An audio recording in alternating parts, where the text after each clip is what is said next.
pernah nggak dapat pasien ibu-ibu kena batu di atas. Jadi dia tambang batu. Tambang batu. Datang dalam keadaan batunya nancep. Masih nancep. Piye. Tapi di IGD nggak mau.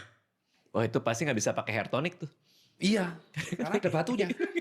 Jadi kalau pakai Bonvi batunya di gerinda gitu mas. Memang.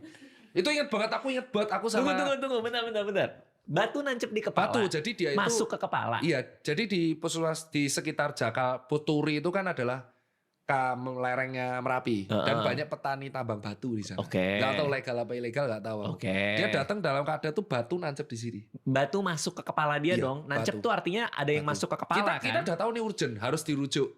Pasti. Orang nggak punya KTP, ragilum dirujuk. Pusing gak itu kita?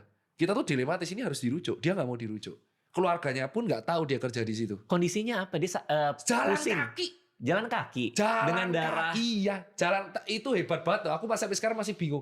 Kok bisa ya ada orang jalan dengan batu nancep di kepala. Tapi nggak gede, batunya tuh kayak tegel gitu, kayak segitiga tapi nancep. Tapi nancep anyway sih. Lucu nih pas kita deg-degan perawatnya berempat nih diskusi. Aku sama kepala puskesmasnya ada, namanya sekarang jadi dokter Pinky.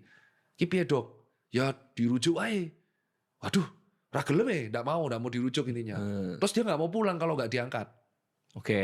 Ya udah, di insting aja, feeling aja, udah ya udah. Apa? Dicabut sendiri? Ya kalau tak cabut bisa moncot-moncot. Ternyata itu tidak sampai ke dalam, cuma ke kulitnya aja. Berarti nggak nembus tengkorak? Nggak nembus. Alhamdulillah toh. Harusnya kan di CT scan, tapi dia nggak ada duit buat CT scan. Nah kadang dilemanya kayak gitu kalau di lapangan itu, dia nggak ada duit di CT scan, nggak ada orang desa, nggak ada KTP, keluarganya nggak tahu dan dia nggak mau. Akhirnya ya udah kita nggak akan mulangi orang dalam keadaan ada batu.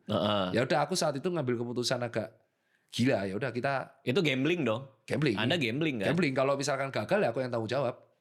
Ya untungnya saat itu didukung sama sejawatku yang lain tuh berdua aku sama Satya karena dia jago banget dijahit.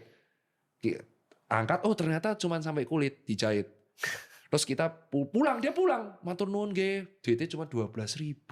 Wow. Terus habis itu aku bilang, kalau ada berita lelayu sekitar sini, kita kayak pasien kita.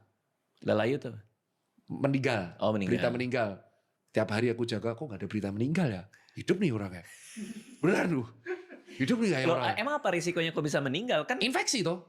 Dia gak mau soalnya dibawa kemana-mana. Kadang di desa kayak gitu, bener-bener gak mau ke rumah sakit. Maunya, wes dicabut aja, yang penting aktif. 2 minggu kemudian, namanya mukjizat ya. 2 minggu kemudian si ibu ini datang tuh. Matur nuwun nggih, sembuh. Pas tak demek-demek, ya sembuh sih. Sangar kita.